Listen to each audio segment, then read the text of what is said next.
What's up, mi gente? Today we're back in the kitchen and we're gonna be cleaning my air fryer that I'm constantly using, and look at the grease and gunk stuck in this.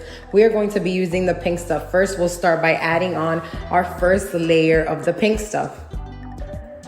Look at the top layer of the air fryer, just full of grease. We are going to add on another layer of the pink stuff on that and then begin to lather and scrub. I decided to add some cleaning vinegar at the bottom.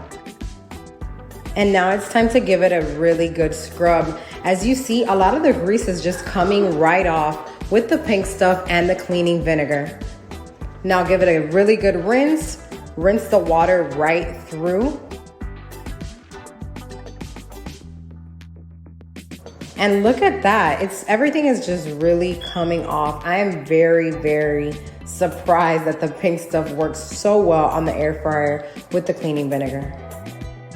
Now, obviously the products cannot fix any peeling on your cooking ware, but it really does get the job done. It cleans all of the grease off of it. I highly recommend it. If you guys enjoyed this today, remember to like, comment, and subscribe to my channel.